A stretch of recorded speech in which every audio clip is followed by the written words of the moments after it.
Salut tout le monde, j'ai maintenant terminé ma série de vidéos sur la SIA et pour clore le tout en beauté, j'ai pensé vous faire une petite séance de questions-réponses.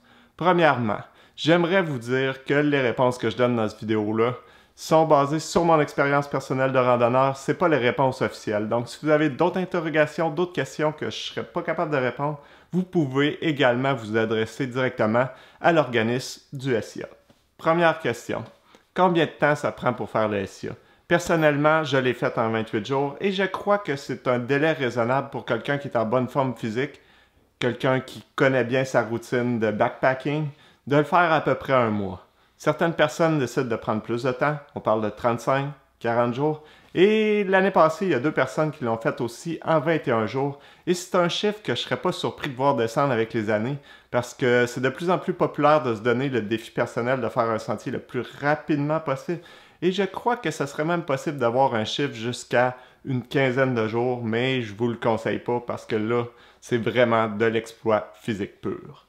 Deuxième question. Dans quel sens parcourir le SIA? Personnellement, je suis un très grand fan de parcourir le sentier de Matapédia jusqu'à Cap-Gaspé et ce principalement pour avoir la grande finale à Forillon. Parce que la finale à Matapédia, comparée à celle de Forillon, est plutôt ordinaire en soi. L'autre avantage de le faire dans cette direction-là, c'est qu'on passe des Chic-Chocs pour se rendre jusqu'au fleuve Saint-Laurent et d'arriver sur le rebord du fleuve Saint-Laurent après l'avoir aperçu du haut des montagnes pendant si longtemps est un moment assez émotif en soi. Par contre, faire la randonnée en sens inverse a un avantage indéniable. On commence dans Forillon et sur la côte de Gaspé et le sentier il est beaucoup plus facile que ce qu'on retrouve dans le secteur de Matapédia. Et ça nous permet de commencer la longue randonnée avec une difficulté beaucoup plus progressive. Troisième question.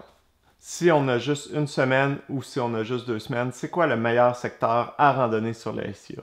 Personnellement, je suis vraiment fan des montagnes, donc je vous recommanderais de faire le secteur des Chic-Chocs. Si on désire une expérience plus sauvage, la réserve faunique de Matane, et si on désire une expérience plus confortable avec la possibilité de dormir en refuge et un sentier un peu plus facile, le parc de la Gaspésie. Quatrième question. Comment est l'approvisionnement en eau sur les SIA? Premièrement, je dois vous dire que chaque refuge, abri au camping, est soit près d'une source d'eau, d'un petit ruisseau ou d'un lac. Donc, si on est capable de planifier notre randonnée pour se rendre de refuge en ayant assez d'eau, on est correct. Également, l'été passé était un été très sec et j'ai jamais eu de problème avec les sources d'eau, donc ça ne devrait pas être un problème lors d'un été plus normal avec plus de précipitations. Il y a une exception notable à cette règle, c'est à l'abri des 3 Sœurs où il n'y a pas de source d'eau, on doit se ravitailler quelques kilomètres avant. Autre point important, je filtre toujours l'eau que je récolte dans le bois. Pour ça, j'utilise mon filtre Sawyer. C'est une solution qui est simple, abordable, légère et beaucoup moins compliquée que les pompes qu'on peut trouver en magasin. Pourquoi je filtre toujours mon eau? Ben, je trouve la randonnée longue distance assez difficile en soi pour ne pas prendre la chance d'être malade à 2 jours de marche de la prochaine ville. Cinquième question.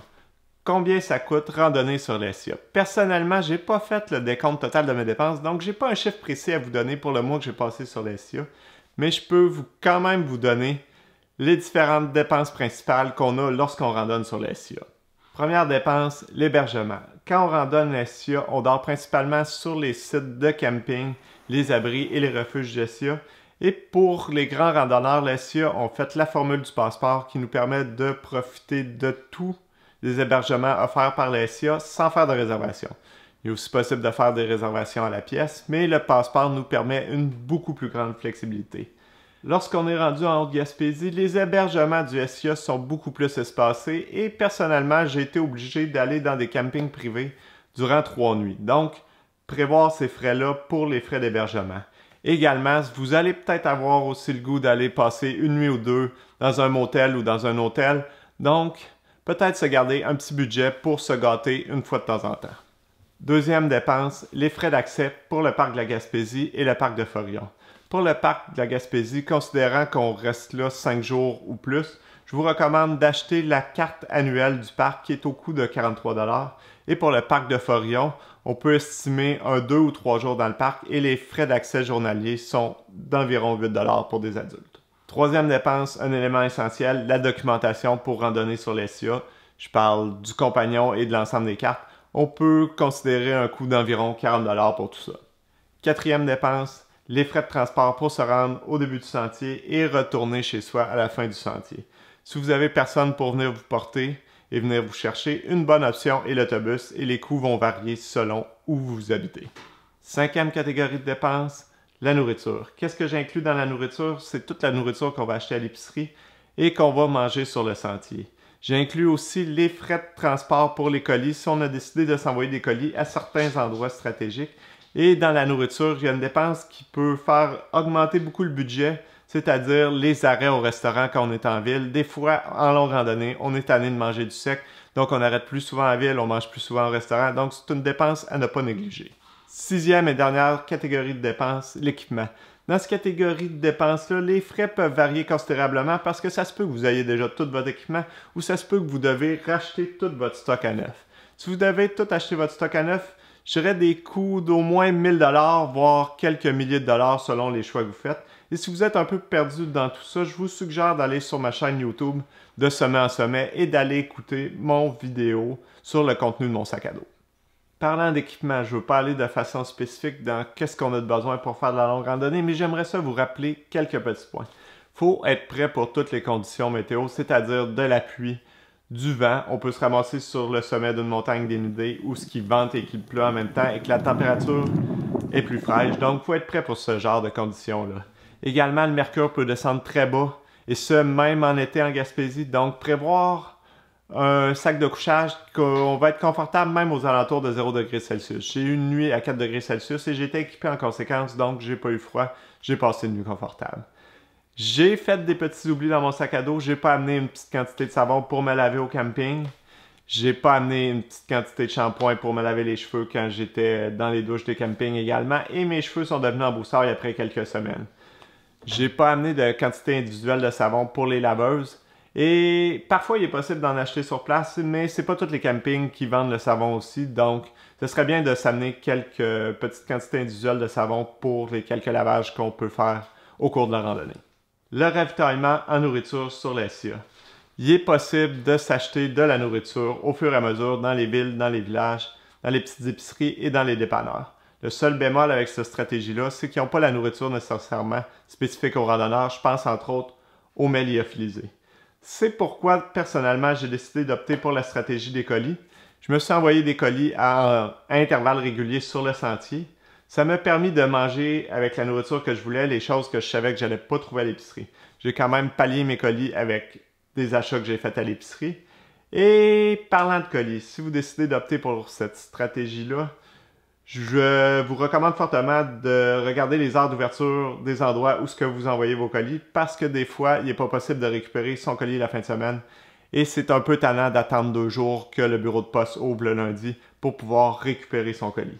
Parlant de ravitaillement, sur le sentier, on a une section d'à peu près 170 km où il n'y a aucune option de ravitaillement, c'est-à-dire de Saint-Vianney jusqu'au centre de découverte du parc de la Gaspésie. Comment on fait pour traverser cette section-là?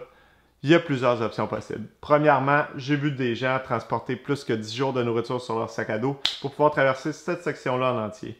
C'est une des options possibles. Je ne vous le recommande pas. Ça vous fait un sac à dos très lourd au départ.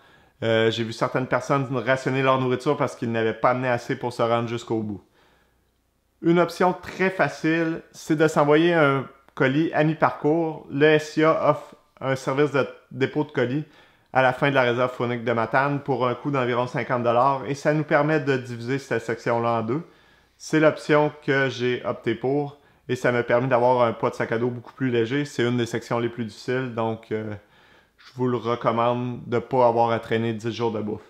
Également, à la fin de la réserve faunique de Matane, il est possible de retourner à Cap-Chat, mais ce n'est pas une route passante, donc si vous comptez faire du pouce là-bas, ça peut être très long. Ce serait peut-être mieux de se réserver une navette pour retourner à Cap-Chat si c'est l'option que vous optez pour traverser cette longue section-là, pas de ravitaillement. Peu importe ce que vous faites, je vous suggère de vous envoyer un colis au centre de découverte du parc de la Gaspésie parce que même s'il est possible d'acheter de la nourriture sur place, les coûts sont très élevés. C'est plus un magasin pour dépanner les campeurs sur place qu'une vraie épicerie, donc prévoir de s'envoyer un colis là est un endroit stratégique. Dernière question, quelles sont les différences majeures entre l'Appalachian Trail aux États-Unis et le SIA au Québec? Premièrement, sentier pour sentier, attrait pour attrait, beauté du paysage pour beauté du paysage, on n'a rien à envier à l'Appalachian Trail. On a un très beau sentier au Québec. La différence majeure, c'est la fréquentation du sentier. Aux États-Unis, il y a beaucoup plus de grands randonneurs et l'expérience est très sociale, comparativement au Québec où l'expérience est plutôt solitaire. L'aspect qu'il y ait beaucoup de randonneurs aux États-Unis fait que quand on arrive en ville, il y a beaucoup d'auberges de jeunesse qui sont là pour les randonneurs et c'est beaucoup plus facile de trouver de la bouffe de randonneurs dans les épiceries et dans les petits commerces et également le carburant et toute la structure autour pour les randonneurs est beaucoup plus développée aux États-Unis qu'au Québec.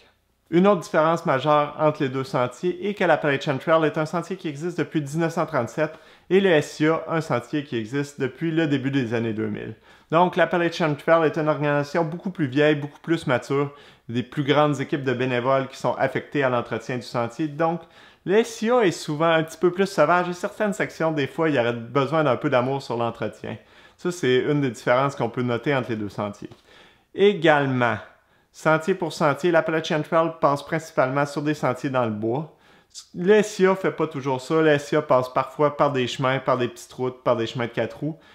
C'est un peu moins bucolique, mais ça a l'avantage de rendre le sentier un peu plus rapide. Donc, il n'y a pas juste des inconvénients à passer sur les routes et sur les chemins.